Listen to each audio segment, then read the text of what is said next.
Herkese yeniden merhabalar, kanalıma hoş geldiniz. Bugün bu videoda 6 ay 1 yaş için uygun olarak örmeye çalıştığım bu bebek çoraplarının yapılışını anlatıyorum. Bu çorapları örmeden önce beni takip edenler aslında kesinlikle görmüşlerdir diye düşünüyorum. Şöyle bir tulum örmüştüm.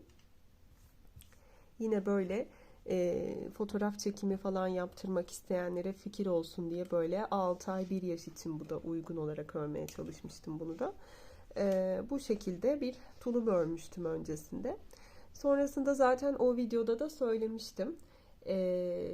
Bu tuluma takım olacak şekilde böyle bir bandana patik ya da şapka patik takımı örmek istiyorum. Böyle bunları bir set haline getirmek istiyorum diye. Bandana veya şapka örmedim şu anda ama şöyle çoraplarını ördüm. Böyle bu şekilde tasarladım çorapları. Şöyle fırfırlarıyla falan takım olarak gözüksün diye böyle bu şekilde çorapları da fırfırlı yaptım. Bu tulumun yapılış videosunu da şöyle sağ üst köşeye bırakıyorum. Aynı zamanda videonun sonuna da bırakacağım. Yine kanalımda zaten mevcut video, oradan da girip bakabilirsiniz. Işıktan şu an rengi de nasıl gözüküyor bilmiyorum ama gerçekten renkleri de çok güzel. Çorapla birlikte de birbirlerine çok uyumlu olduklarını düşünüyorum. Yapmak isteyenlere şimdiden kolay gelsin. Şimdi iple alakalı da şöyle bilgi vereyim. İp ve şiş numaramla. İpim şöyle şu şekilde koton karışımlı bir iplik. İçeriğini ayrıntılı bir şekilde yine açıklama bölümüne yazarım. Onun haricinde her ikisi için de 3,5 numara şiş kullandım. Zaten bununla ilgili bilgileri kendi videosunda anlatıyorum. Çorabım için de yine dediğim gibi 3,5 numara şiş kullandım. Detayları bu şekilde. Şimdi isterseniz çorabın yapılışını anlatmaya geçelim. Çorabı örmeye başlarken klasik ilmek atma yöntemiyle şişimize toplamda 35 tane ilmek atıyoruz. Bakın ilmeklerimi şu şekilde ayarladım. Her iki şişimde de 17 ilmek olacak şekilde öreceğim çorabımı. Ancak başlangıçta bir ilmeği, başlangıç ilmeğini keseceğimiz için bu kısma 18 ilmek attım. Bir ilmek belirleyici yerleştirdim. Sonrasında 17 ilmek daha attım. Şimdi bu ortada ilmek belirleyiciyi, işaretleyiciyi koyduğum yerden bu şekilde ayırıyorum ilmeklerimi. Her iki şişime paylaştırıyorum.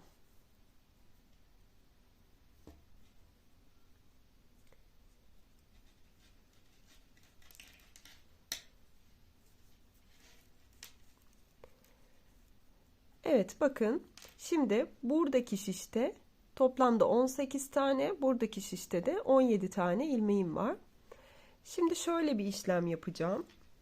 Bir tığ yardımıyla bakın buradaki ilmeğin, şu ilmeği şu şişimize alacağız. Şöyle ilmeklerimizi uca kadar getiriyoruz. Bakın şöyle aldım ilmeği, bu şişe bu şekilde geçiriyorum.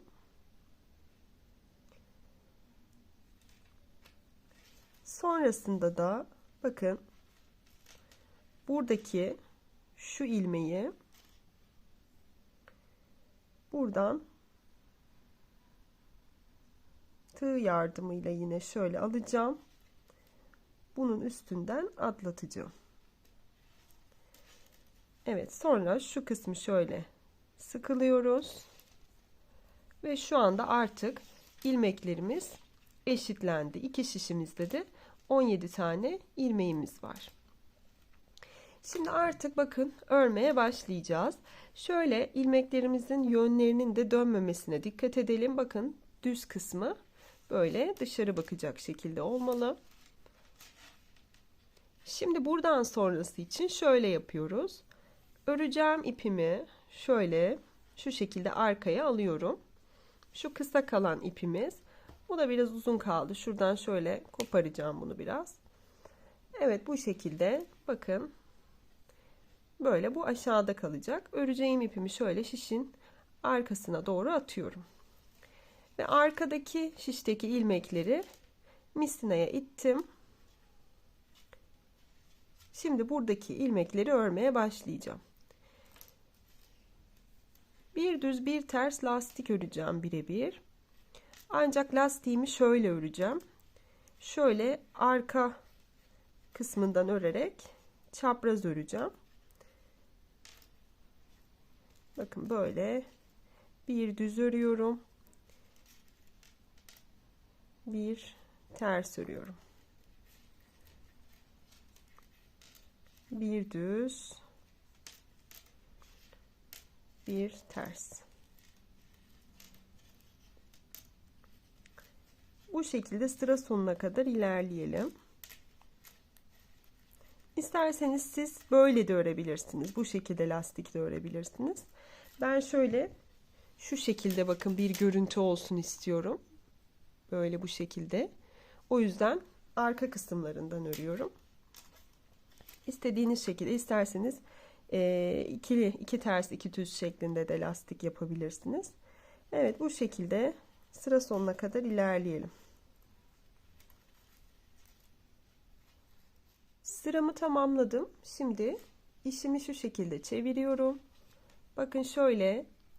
Şimdi düzle bittim bu kısımda. Buradaki ilmeklerimi tersle başlayacağım. O yüzden ipi bakın ilk başlarken şöyle arkaya almıştık. Düzle başladığımız için bu sefer böyle öne alacağım. Sonra bakın arkadaki şişimi çıkarıyorum. Yine buradaki ilmekleri örmeye başlıyorum. Daha önce misinalı şişle örmeyenler varsa diye biraz ayrıntı şekilde anlatmaya çalışıyorum.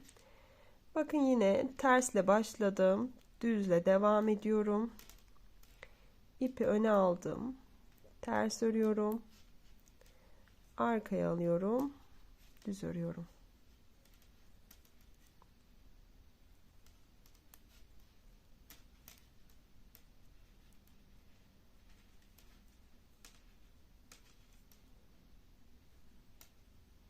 Evet, bu şekilde bu sırayı da tamamlayalım.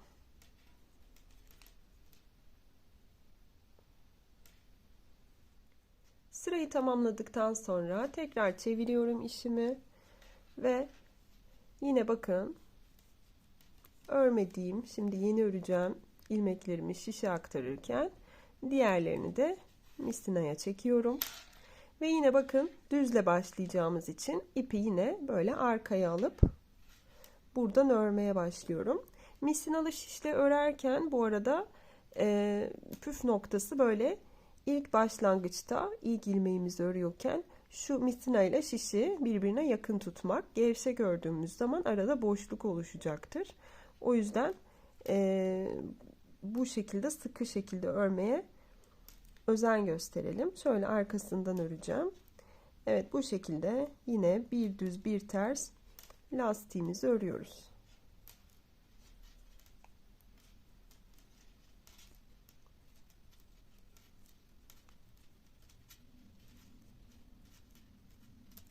Evet, toplamda 7 sıra lastik oluşana kadar örelim.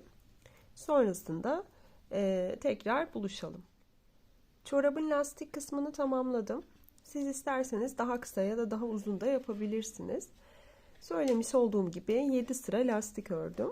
Şimdi bakın tekrar aynı şekilde çeviriyoruz. Ve yine bakın şişin üstünden böyle arkaya doğru ipimi attım.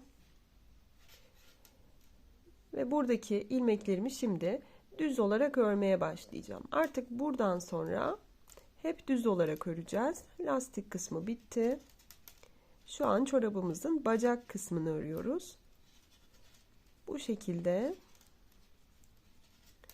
bütün ilmeklerimi sıra sonuna kadar düz olarak öreceğim.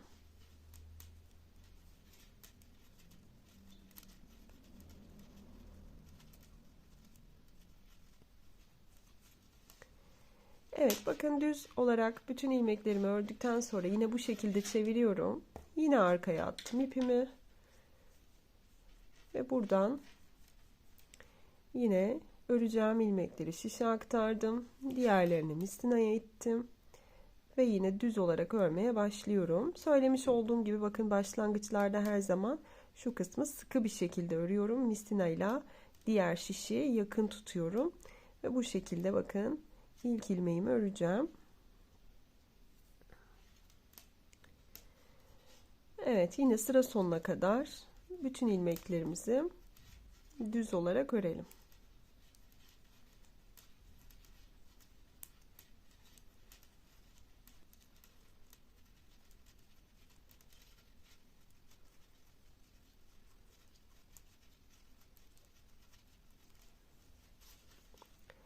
Evet, turumu tamamlamış oldum. Bir tur düz ördüm şimdi. Tekrar bakın şöyle çeviriyorum. Ve aynı işlemleri tekrarlıyorum. Artık buradan sonrası için istediğim uzunluğa gelene kadar düz olarak örmeye devam edeceğim. Yani topuk kısmına geçene kadar ne kadar uzunlukta istiyorsam o kadar öreceğim.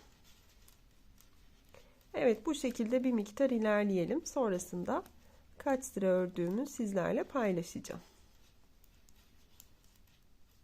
Evet, buraya kadar 30 sıra boyunca ördüm. Artık bacak kısmını bitirmiş olduk. Şimdi topuk kısmına geçiş yapacağız. Şimdi topuğu örmeye başlarken bir süreliğine sadece şu arka şişimdeki ilmekleri örmeye devam edeceğim. Şu ön şişteki ilmekleri bir süre askıya alacağız yani. Şimdi onun için şöyle ön şişimdeki ilmeklerimi mislinaya itiyorum.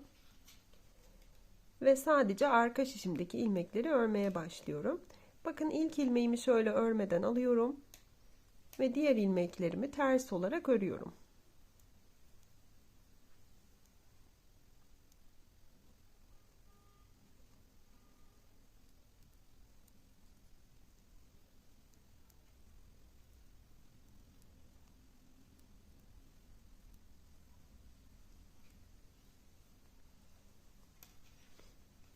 Sırayı bitirdikten sonra ters çeviriyorum işimi. Ve buradan yine tekrardan örmeye devam edeceğim. Bu şekilde yine ilk ilmeğimi örmeden alacağım. Şöyle şu şekilde. Ve diğer ilmeklerimi düz olarak öreceğim.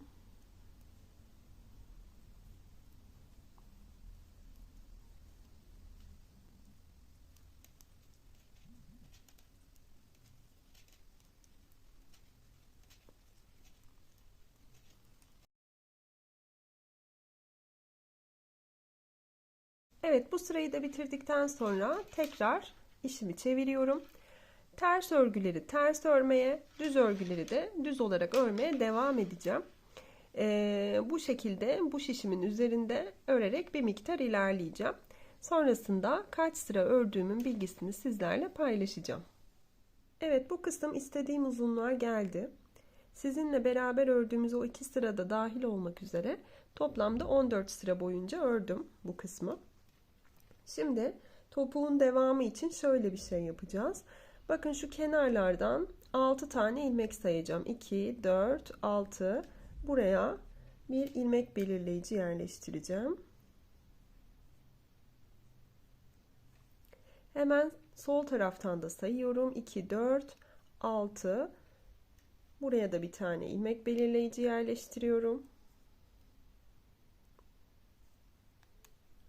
Yani kenarlarda 6, ortada da 5 tane ilmeğim var şu an.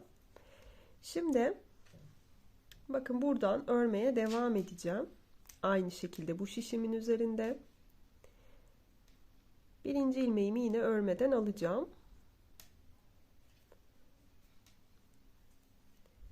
Diğer ilmeklerimi de ters olarak örüyorum.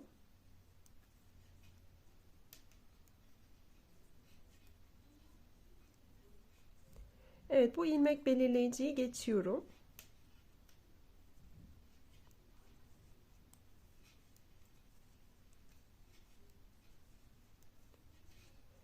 Şimdi diğer ilmek belirleyicimin olduğu yere gelmeden ondan bir önceki ilmeği şöyle örmeden diğer şişime alıyorum.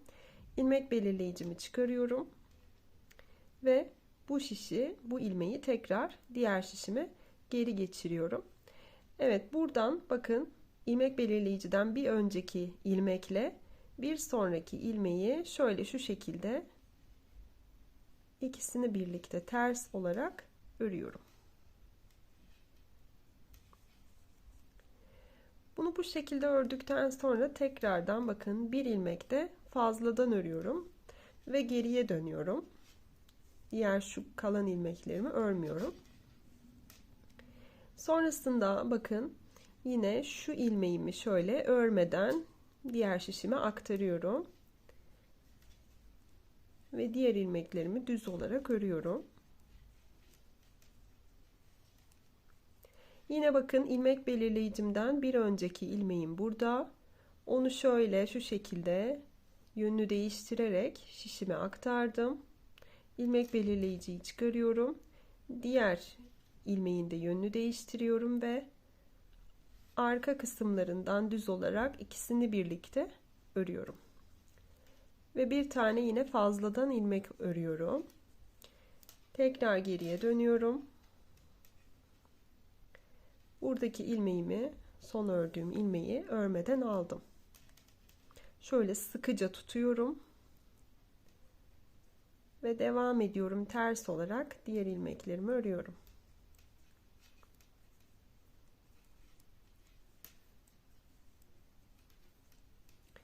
Evet, şimdi bakın şu ilmekle bu ilmek arasında kocaman bir boşluk oluştu. Bu boşluğa geldiğimizde hemen bu iki ilmeği şöyle ters olarak ikisini birlikte kesiyorum.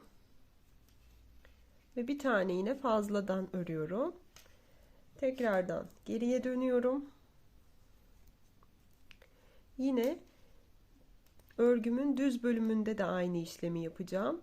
O boşluğu görene kadar örmeye devam edeceğim. Bakın örmeden aldım. Diğer ilmeklerimi düz olarak örüyorum.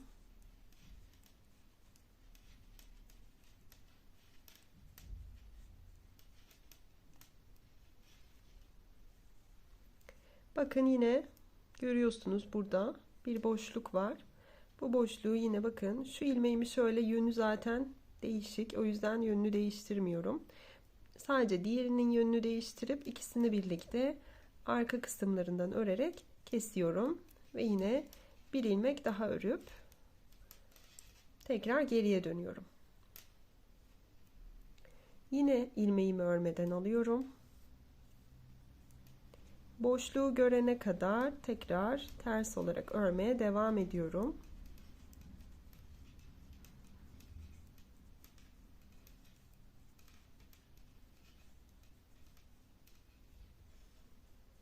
Evet, yine bakın boşluğumuz burada. Bu iki ilmeği böyle ters olarak ördüm. Ve burada kalan son ilmeği de yine ters olarak örüp geriye dönüyorum.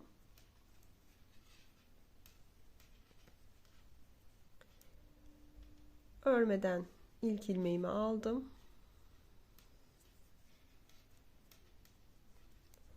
Diğer ilmeklerimi de düz olarak örüyorum.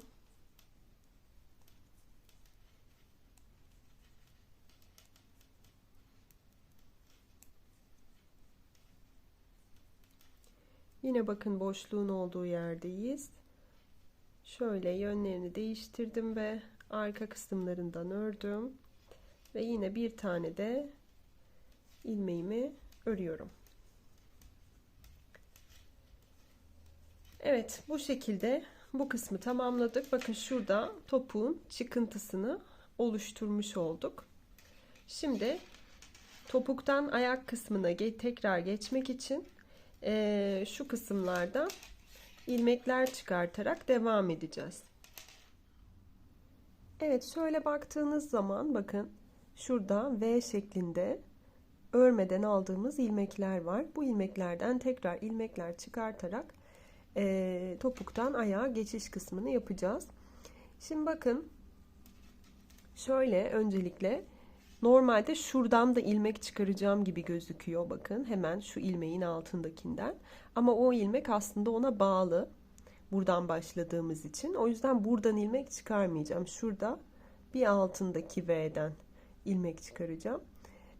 Bakın şöyle başlıyorum. Toplamda 8 tane buradan ilmek çıkarmam lazım. İsterseniz tığ yardımıyla da yapabilirsiniz bu ilmek çıkarma işlemini. Şöyle bakın birinci ilmeğimi çıkardım. 2 3 4 5, 6, 7 ve bakın 8. çıkaracağım yer biraz daha küçük. Oradan da çıkarıyoruz. Diğerleri kadar belli olmuyor ama yine oradan da çıkarıyorum. 8. ilmeğimi de çıkardım. Ve bakın şimdi buradan buraya geçiş yapacağım. Ama burayı böyle birleşik şekilde örmeden önce şu arada boşluk kalmaması için şurada bir işlem yapacağım.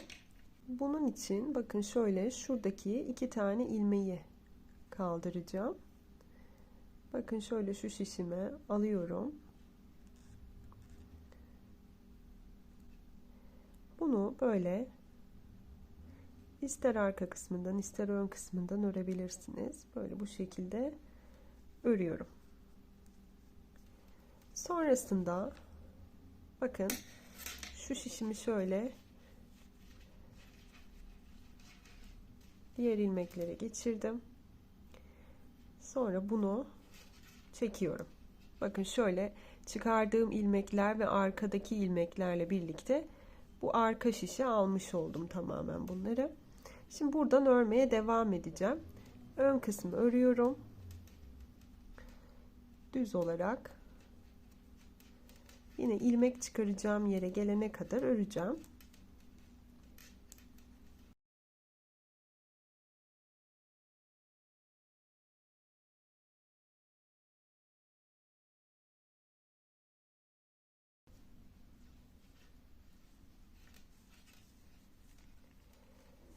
Evet, bakın ilmek çıkaracağım yine buralardan. İlmek çıkarmaya başlamadan önce yine şurada yaptığımız işlemin aynısını burada da yapmamız gerekiyor.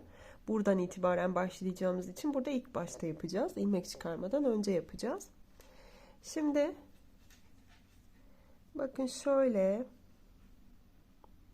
yine şu 2 ilmeği şöyle kaldıracağım ve öreceğim.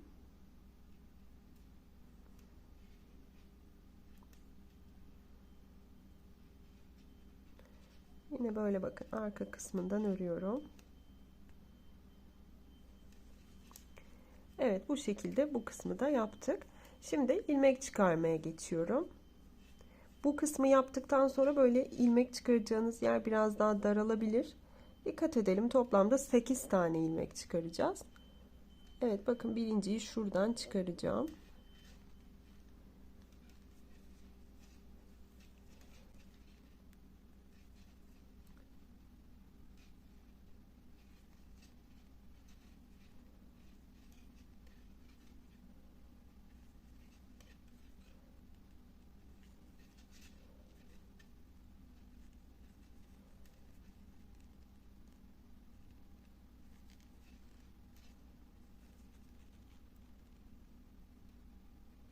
Yedinci ilmeğimi çıkarıyorum. Ve bakın 8. ilmeği buradan çıkarıyoruz. İlk başta yaptığımız gibi hemen ilmeğin altından buradan çıkarmamazlık yapmayacağız. Çünkü orada başlangıç noktamızdı. O yüzden çıkarmamıştık. Burada bakın buradan da çıkarıyoruz. 8. ve son ilmeğimizi buradan çıkardık. Evet, bu şekilde bütün ilmeklerimizi tamamladık. Şu kısmı ayırmak için bir tane ilmek belirleyici yerleştirebiliriz. Bakın şöyle 2, 4, 6, 8 tane ilmek çıkarmıştık. Bir tane de fazladan orada ilmek oluşturmuştuk. 9. Şöyle şuraya bir ilmek belirleyici yerleştirebiliriz. Ön kısmı ayırmak amacıyla. Şimdi bakın buradan itibaren örmeye başlayacağım.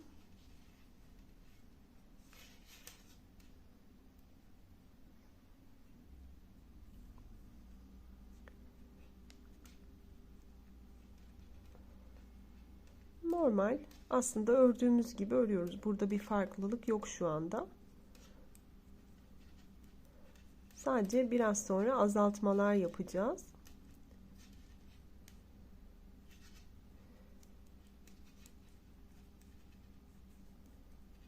Bunlar arka ilmekler. Bu şekilde örüyorum.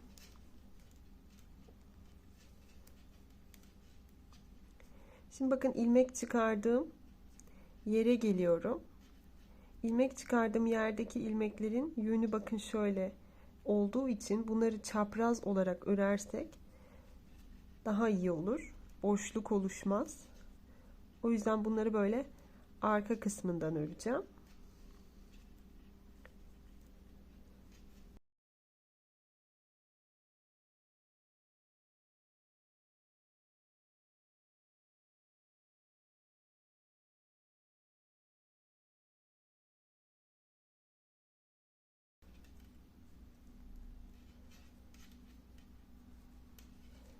Evet, bu şekilde ördüm. Şimdi bu kısma geçiyorum.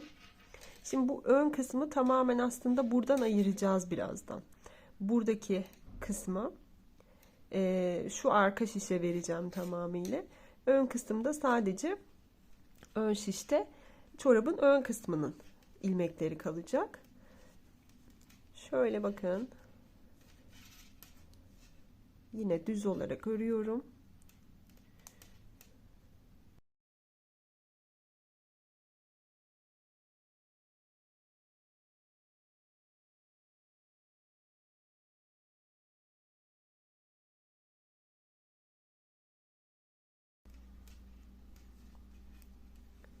Evet, ön kısmın ilmekleri tamam. Hatta sayalım. 2, 4, 6, 8, 10, 12, 14, 16, 17 tane ilmeğim var. Şimdi bakın şöyle söylediğim gibi buradaki ilmeklerin tamamını şöyle arka şişe vermek için misinaya ittim. Ve buradan itibaren şimdi örmeye başlayacağım. Şimdi farkındaysanız artık arka şişte çok fazla ilmek oluştu. Ön şişte 17 ilmeğim var. Arka şişte isterseniz bakalım sayalım kaç tane ilmeğimiz var. 2, 4, 6, 8, 10, 12, 14, 16, 18, 20, 22, 24, 26, 28, 29 tane şu anda ilmeğim var arka şişte. Şimdi ben bu ilmekleri yavaş yavaş azaltacağım. Sağdan ve soldan azaltmalar yapacağım. Bunları yaparken yavaş yavaş 17 ilmeğe tekrar indireceğim arka şişimdeki ilmeklerimi. Şimdi öncelikle yine bu kısmı düz olarak öreceğim. Ama söylemiş olduğum gibi çapraz öreyim yine. Biraz önce gösterdiğim gibi boşluk oluşmaması için şu çıkardığım ilmekleri çapraz örüyorum.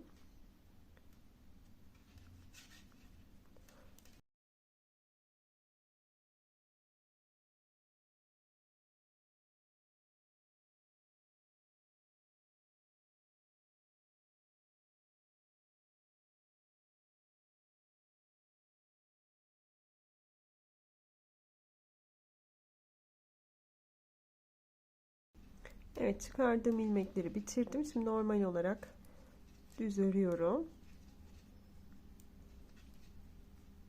Yani bu ilmekleri illa çapraz örmeniz şart değil. Ama böyle ördüğünüzde bakın gördüğünüz gibi boşluklar kapanıyor tamamen.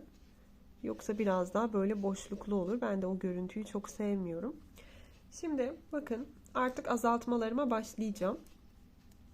Bir tur normal şekilde örmüş olduk aslında. Sonda 3 ilmeğim kalana kadar böyle öreceğim.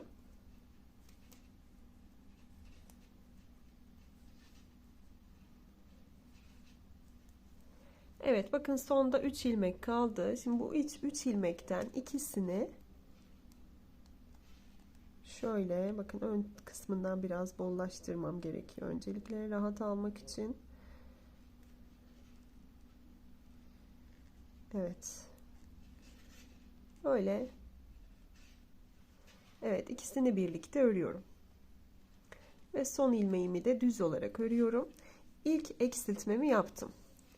Şimdi arkaya çeviriyorum yine. Ön parçaya hatta çeviriyorum.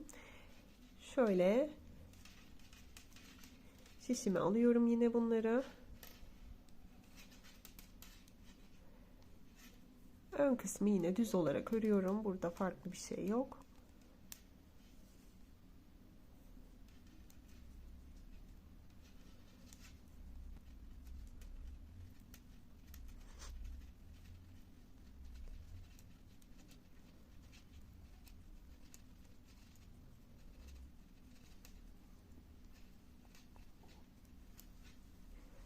Bakın şimdi burada eksiltmemizi yapmıştık ya. Bu seferki eksiltmemizi burada hemen başlarken yapacağız. Bakın yani nasıl yapıyoruz? Topuktan çıkarken bir eksiltme yapıyorum ve topuğa giriş yaparken bir eksiltme yapıyorum. İlk eksiltmemi topuktan çıkarken, ikinci eksiltmemi topuğa girerken yapıyorum. Bakın şimdi burada göstereceğiz eksiltmeyi nasıl yaptığımızı. Yine şöyle aldım.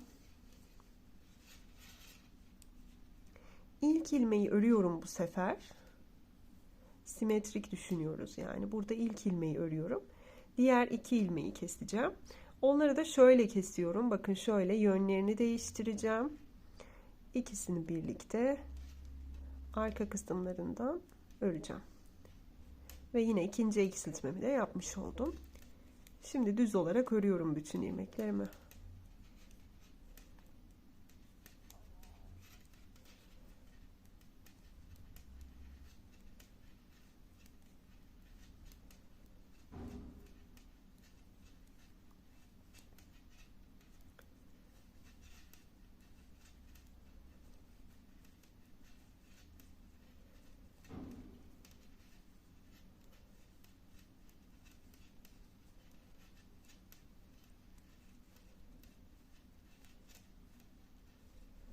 Evet, burada bu sefer eksiltme yapmayacağım. Düz olarak öreceğim. Çünkü bir tur eksilteceğim, bir tur eksiltmeyeceğim. Bakın bu sefer düz olarak örüp geçiyoruz burayı. Eksiltmiyoruz.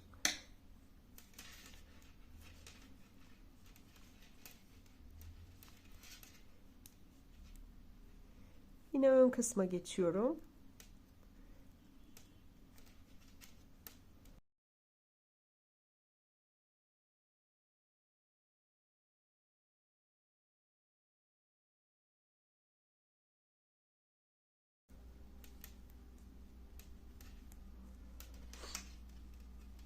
Evet, burada bakın topuktan çıkarken eksiltme yapmadım. Topuğa girerken de eksiltme yapmayacağım. Her iki tarafta da bu sefer eksiltme yapmamış oluyorum yani. Evet, bu şekilde yine burayı da düz olarak geçiyorum. Bir önceki sırada eksiltmemizi yapmıştık.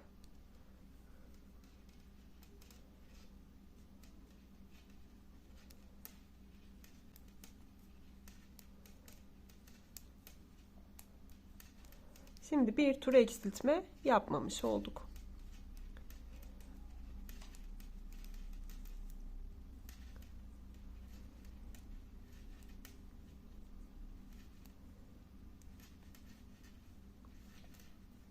Evet, yine geldim bakın aynı yere ilerliyorum şimdi. Yine topuktan çıkış yerine geliyorum. Bir önceki turda eksiltme yapmadığımız için bu turda eksiltme yapıyoruz. Sonda 3 ilmek kalana kadar böyle düz örüyorum. Evet, 3 ilmeğim kaldığında bakın yine eksiltmemi yapıyorum. İlk 2 ilmeği ne yapıyoruz? Şöyle yine ön kısmından bollaştıracağım öncelikle. İlk 2 ilmeği böyle bu şekilde kestim. Bakın tekrar göstereyim. İkisini birlikte alarak ördüm. Ve son ilmeği düz olarak ördüm.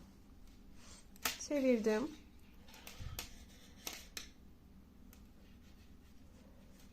Şimdi burada eksiltme yaptığımız için topuğun çıkışında, şimdi topuğun girişinde de yine eksiltme yapacağız.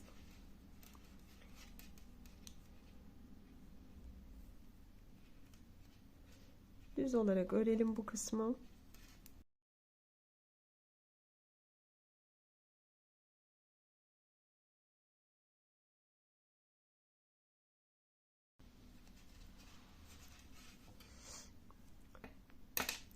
Yine arka ilmeklerime geçiyorum.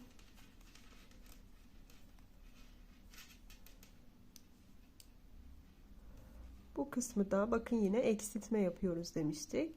Böyle birinciyi ördüm. İkinci ve üçüncüyü de şöyle yönlerini değiştirdim. Ve arka kısımlarından bakın şöyle şu şekilde örüyorum. İkinci eksiltmemi de yaptım bu turdaki. Şimdi düz olarak örmeye devam ediyorum.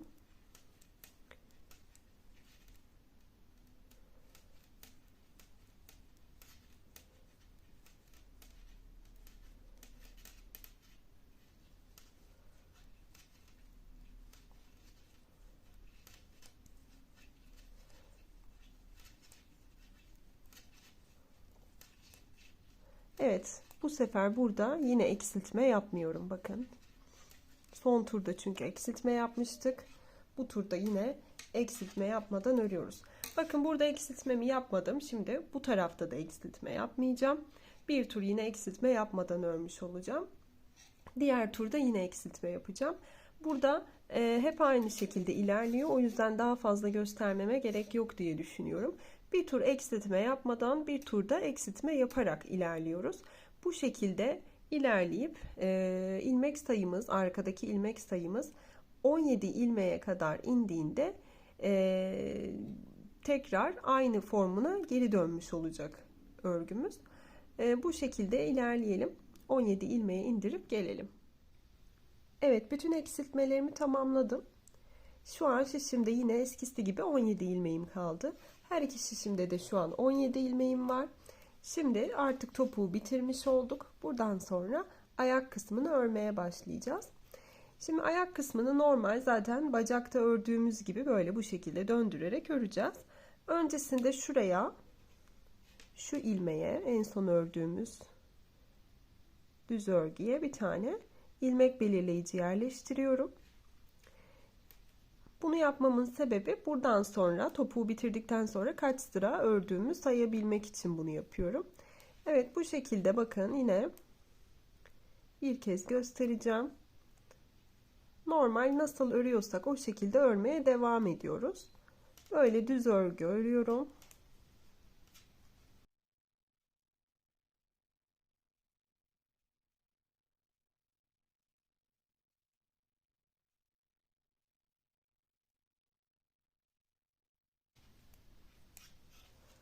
Evet, bu kısmı bitirdikten sonra tekrar böyle çeviriyorum işimi. Yine bu ilmeklerimi şişe aktarıyorum. Diğer ilmeklerimi de misinaya aktarıyorum. Ve yine arka kısmı da örerek turumu tamamlayacağım.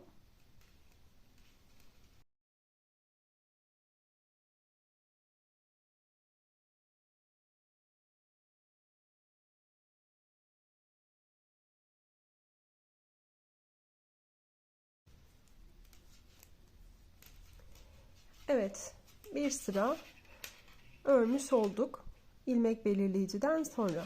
Şimdi bu şekilde burun kısmına gelene kadar bir miktar ilerleyelim.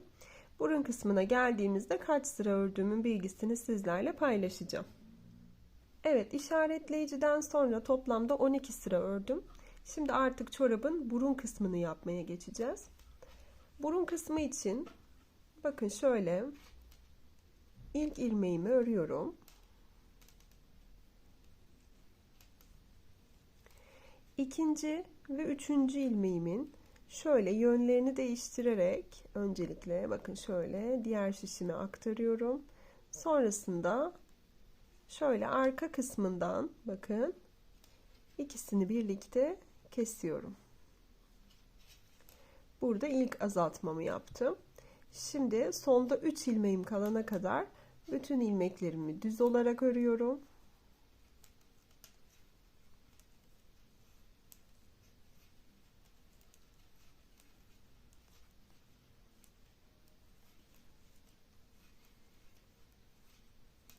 Evet, sonda gördüğünüz gibi 3 ilmeğimiz kaldı. Bu 3 ilmeğin ikisini şöyle ön kısmından normal düz ördüğüm gibi ikisini birlikte alarak kesiyorum. Buradaki eksiltmeyi de bu şekilde yapıyorum. Ve sonra son kalan ilmeğimi de düz olarak örüyorum ve arka kısma geçiyorum.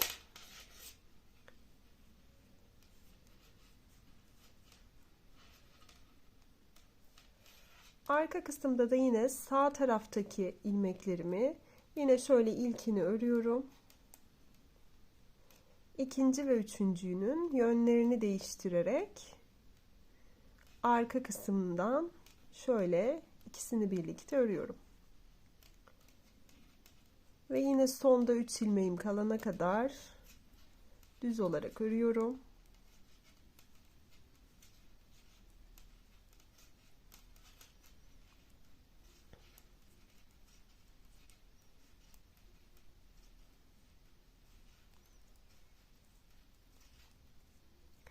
Evet, sonda yine 3 ilmeğim kaldı.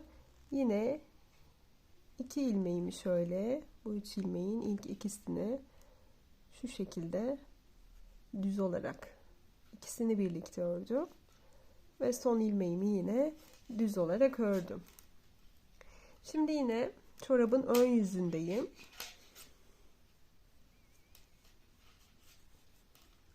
Bu sefer hiç eksiltme yapmadan bir tur öreceğim. Ve bakın bu kısmı, bu sırayı sonuna kadar düz olarak örüyorum.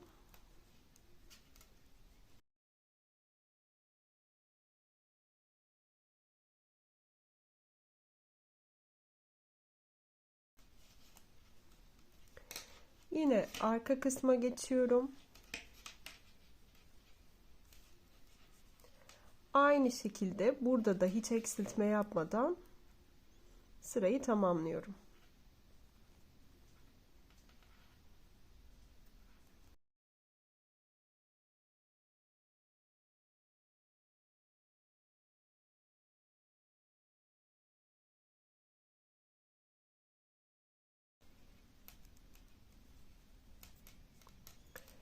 Evet, tekrar çorabın ön yüzüne geçiyoruz. Şimdi ne yapmış olduk buraya kadar? Bir sıra azaltmıştık. Diğer sırada azaltmamıştık. Şimdi bu sırada tekrar azaltacağız. Yine bakın.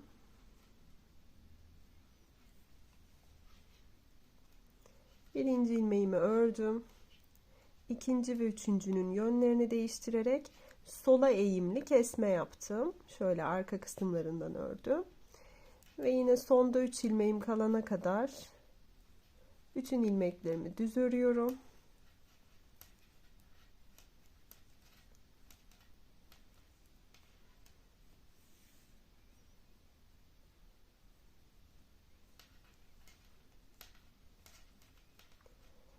Evet, yine şuradaki 2 ilmeği düz olarak öreceğim. Şöyle ön kısmından biraz bollaştırıyorum. Evet, şöyle ikisini birlikte düz ördüm ve sağa eğimli kesme yaptım. Ve yine son ilmeğimi de düz olarak örüp arka bölüme geçtim.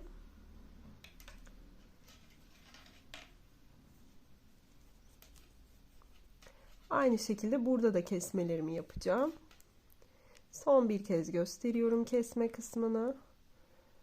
Evet, bu şekilde yine bakın ilk ilmeğimi örüyorum. İkinci ve üçüncü ilmeğimi böyle arka kısımlarından keserek örüyorum. Sonda 3 ilmeğim kalana kadar devam ediyorum örmeye.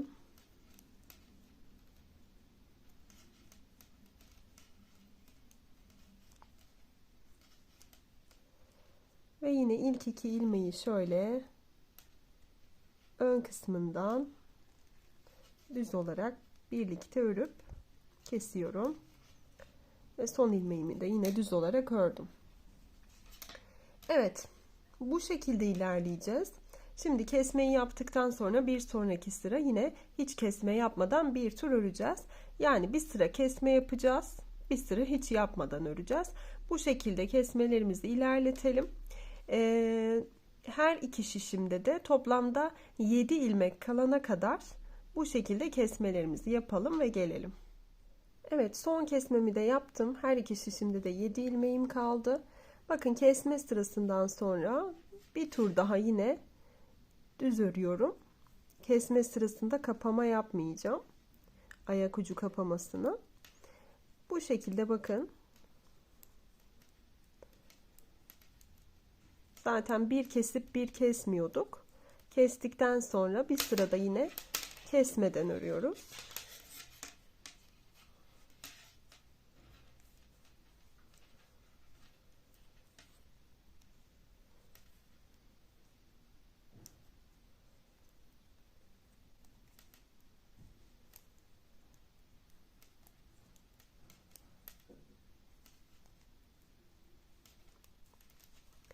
Evet, kesmeden bir sıra ördükten sonra şimdi artık ayak ucu kapamasını yapacağız. Şöyle ilmeklerimi her iki şişime alıyorum. Biraz uca doğru ittiriyorum. Ve burayı kapatabilecek uzunlukta bu ipimi kesiyorum artık. Şöyle bakın, bir miktar kadar kestim. Bir yün iğnesi geçiriyorum ipime.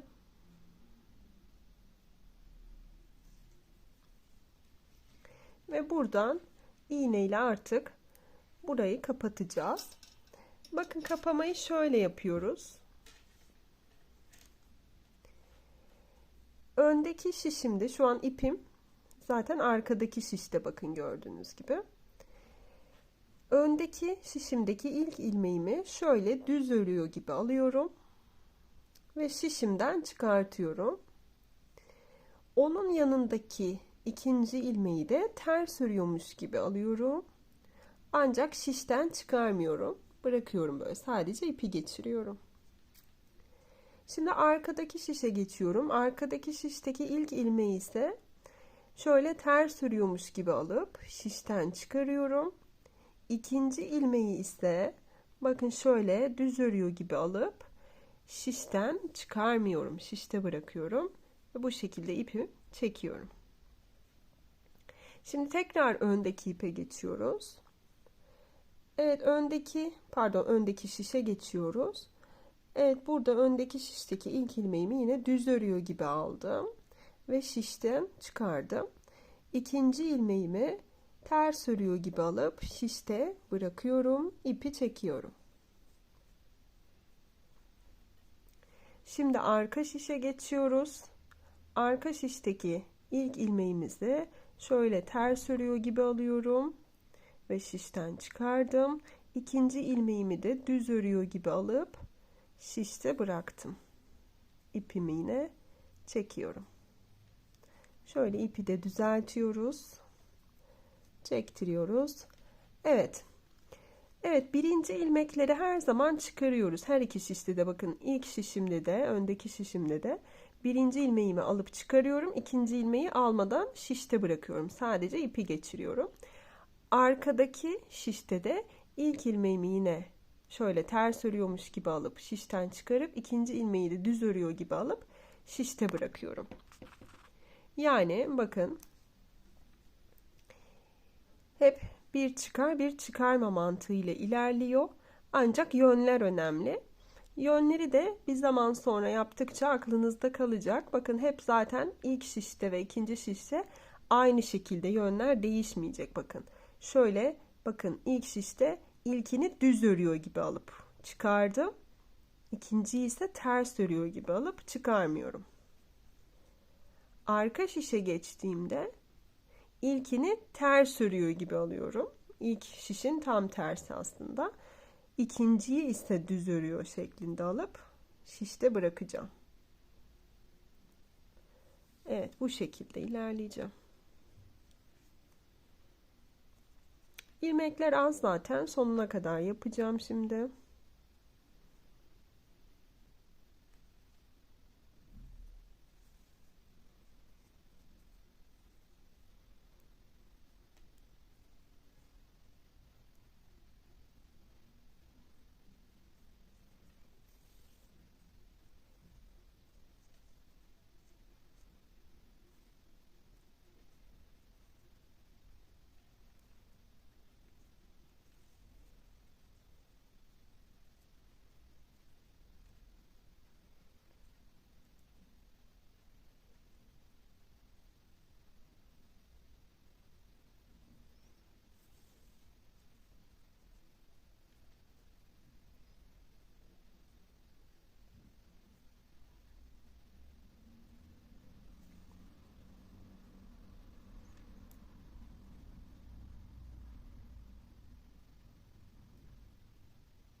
Evet, sonda bakın 2 tane ilmeğim kaldı.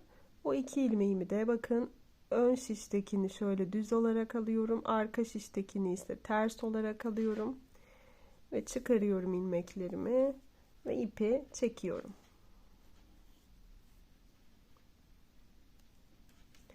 İpi bu şekilde çektikten sonra bakın şurada bir çıkıntı var.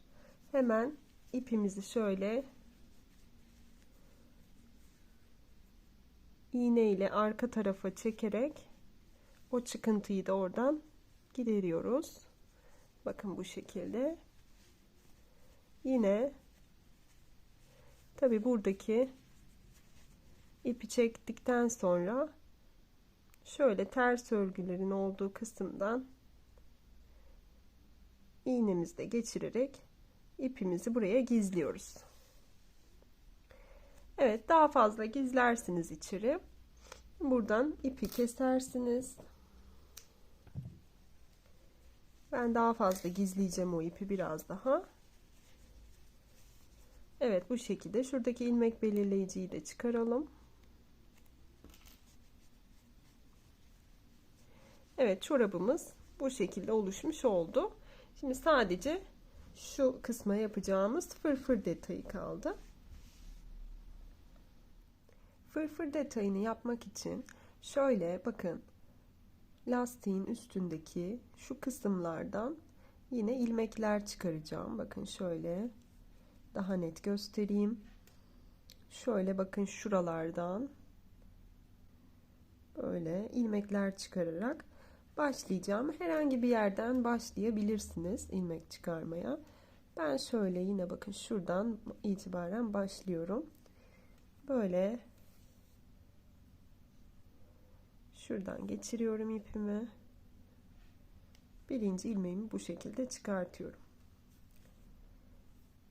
Şuradan devam ediyorum. Yine söylemiş olduğum gibi bu ilmek çıkarma işlemini tığ ile de yapabilirsiniz. Evet, bu şekilde ne kadar ilmek varsa burada çıkarılacak hepsini çıkarıyoruz.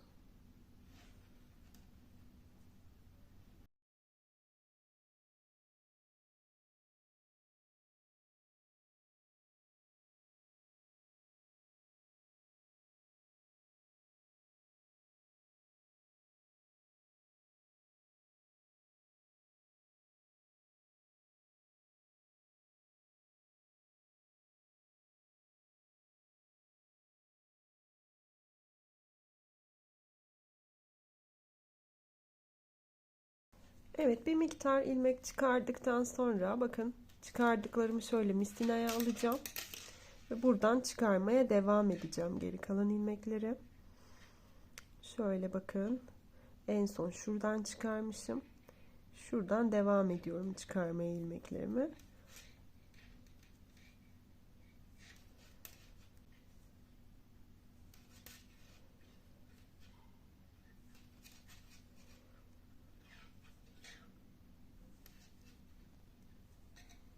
Söylediğim şekilde bütün ilmekleri çıkardım. Toplamda yine ilmek, başlangıç ilmek sayım kadar ilmek çıkardım. Bakın 17 ilmek buradan çıkardım. 17 ilmek de diğer şişten çıkardım. Şimdi şu iki ipi bağlıyorum ben burada. Genelde böyle kalan ipleri bağlamayı tercih ediyorum, daha sağlam olması açısından. Şöyle ne çok sıkı ne de gevşek olacak şekilde bir düğüm atıyorum.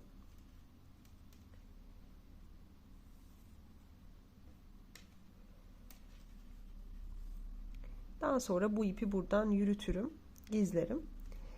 Evet, şimdi bakın buradan örmeye devam edeceğim. Fırfırı yapmaya başlayacağız. Bakın her öreceğim ilmekten 2 tane ilmek oluşturacağım. Hepsinden birer tane arttırma yapmış olacağım yani. Şöyle bakın, bunu örüyorum bir tane bu şekilde, hiç çıkarmıyorum. Bir de arka kısmından şöyle de geçiş yapabilirsiniz. Böyle bir de arka kısmından örüyorum aynı ilmeğin. Bir ilmekten 2 ilmek oluşturuyorum. Aynı şekilde bakın yine böyle örüyorum, çıkarmıyorum. Bir de arka kısmından şöyle giriş yapıp bir ilmek daha oluşturuyorum. Birkaç defa daha göstereceğim.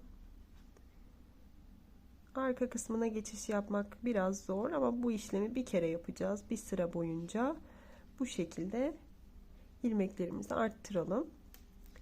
Evet, şöyle bakın, çıkarmıyorum ilmeğimi. Bir de arka kısmından giriş yapıp bu şekilde örüyorum. Bir ilmekten 2 ilmek oluşturduk. Evet, böyle devam ediyoruz.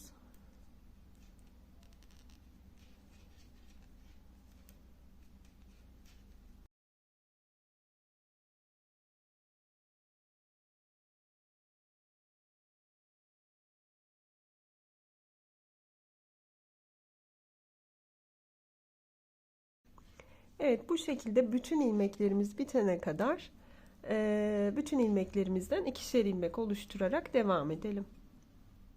Bütün arttırmalarımı tamamladım. Şu anda başlangıç ilmek sayımın 2 katı kadar ilmek sayım oluştu. Çünkü her ilmekten 2'şer ilmek oluşturduk. Şimdi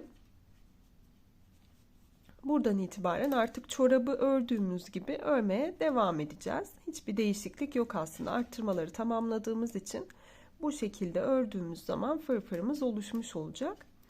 Aynı zamanda şöyle şuradaki ipi yürütmeyi de göstereyim. Bakın şurada kalan o en son bağladığımız ipi şöyle yürütmeyi de göstereyim. O ipimi şöyle sol elime aldım.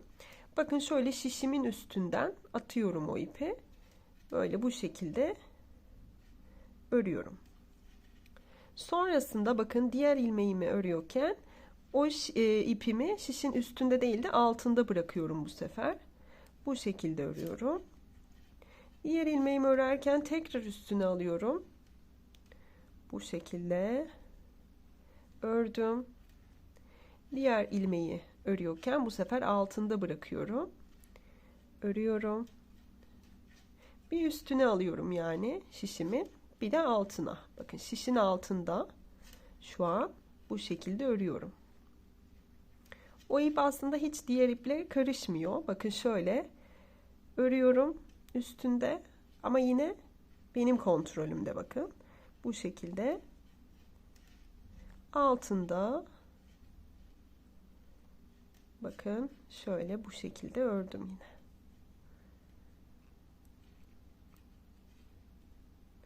Tekrar yapayım orayı. Evet. Böyle bu şekilde alt kısmında şişin ördüm. Üstüne alıyorum. Örüyorum. Alt kısmını alıyorum. Tekrar örüyorum. Bakın şöyle göstereyim. Gördüğünüz gibi arada bu ip yürümüş oldu. Buraya kadar geldi. Bu yöntemi böyle renk geçişlerinde falan da yapabilirsiniz. Yürütmek için ipi kalmasın arada diye. Bakın böyle bu şekilde biraz daha yürüteceğim. Ondan sonra bırakacağım o ipi. Oradan itibaren keseceğim. Evet, bu şekilde en son altındaydı. Şöyle üstünden aldım.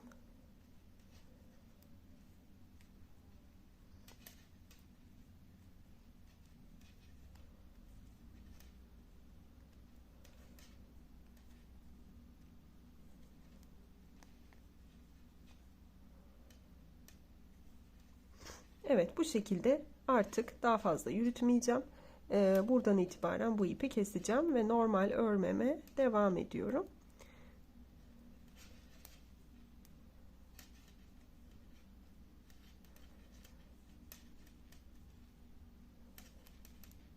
Sıra sonuna kadar öreyim. Diğer kısma geçiş yapayım. Sonra zaten anlatılacak başka fazla bir şey yok bu kısımda. Düz olarak örmeye devam edeceğiz.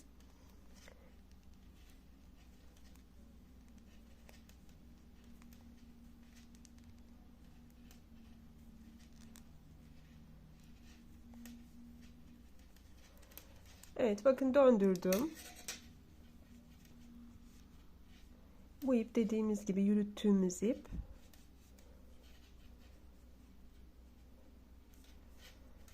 Bu şekilde yine aynı şekilde bakın çorabın bu kısımlarını örüyorken anlatmıştım zaten. Böyle örmeye devam ediyoruz.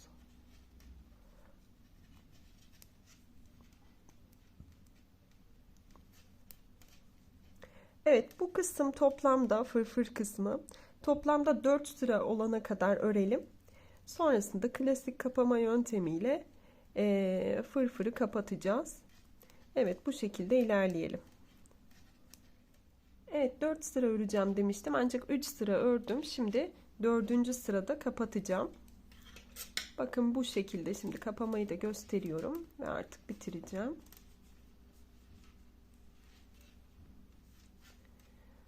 Şöyle şu ipiğini alayım.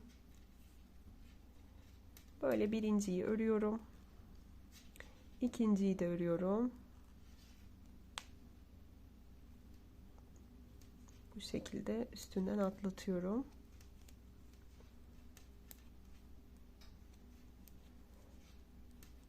Evet, sıkı bir şekilde kapatabilirsiniz. Fırfır olacağı için zaten sıkıntı yok. Bu şekilde bir örüp diğerini onun üstünden atlatalım. Sıra sonuna kadar ilerleyelim.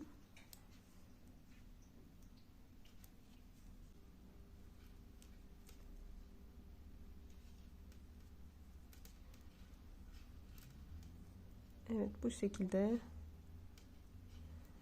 en sondaki kapamamızı da yapıyoruz. Şurayı bir tığ yardımıyla da yapabilirsiniz ya da şöyle şu şekilde.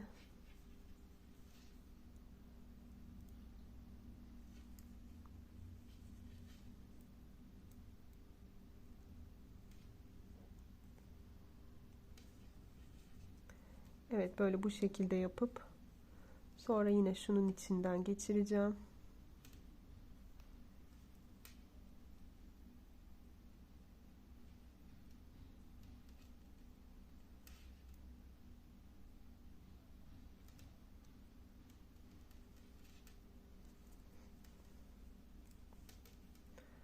Ve burayı sıkılayacağım. Bu ipimi koparıyorum.